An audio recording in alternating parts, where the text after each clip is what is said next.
Donc, au Burundi et au Rwanda, mais je rejoins Khalaf, tout est politique. La vie est politique. Les rapports entre les humains, tout est toujours politique. J'ai toujours été étonné d'ailleurs en arrivant en France d'entendre des gens qui disent « Ah, moi je ne m'intéresse pas à la politique, c'est pas pour moi ». Non, la politique c'est toujours pour nous tous. Nous interagissons dans la société parce qu'il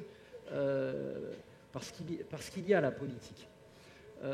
Et donc cette histoire d'ethnie, lorsque Gabriel demande à son père quelle est la différence entre les Hutus et les Tutsis, parce qu'il ressent bien le conflit autour de lui, le père lui donne une réponse, où lui dit, Gabriel lui demande, mais alors les Hutus et les Tutsis n'ont pas le même territoire? Le père dit, ils ont le même territoire.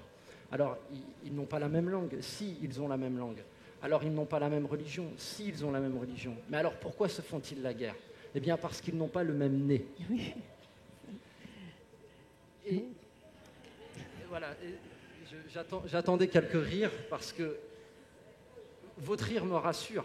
C'est une absurdité. C'est une absurdité totale. Et les ethnies au Rwanda et au Burundi, je ne peux pas l'expliquer, je n'ai pas suffisamment de temps, mais sachez simplement, si vous lisez le roman, que c'est une construction coloniale. Il n'existait pas d'ethnie en tant que telle au Burundi et au Rwanda.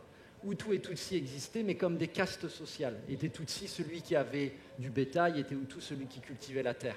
Les colons allemands d'abord, puis belges, qui sont arrivés dans cette région-là, ont racialisé la société rwandaise et burundaise. On commençait à sortir des mètres, à mesurer les nez, les fémurs, le tour des crânes, et à dire les uns sont Tutsis parce qu'ils sont grands et maigres, et les autres sont Hutus parce qu'ils sont petits avec le nez épaté. En y mettant des caractéristiques psychologiques, en disant les Tutsis savent se comporter en société, sont intelligents, mais sont quand même un peu fourbes, alors que les Hutus sont plus joviales, sympathiques, etc. Et toutes ces choses-là ont mis 100 ans. C'est-à-dire que c'est une construction d'idéologie. Et le génocide, ce n'est pas une violence qui explose du jour au lendemain.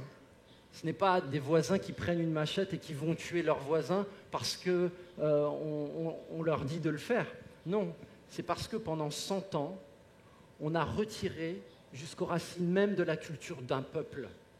Et c'est de cette façon-là qu'on a semé le germe du mal. Et c'est ce que je veux que les gens qui lisent Petit Pays ne se disent pas que c'était un manuel pour comprendre ce qui s'est passé dans la région.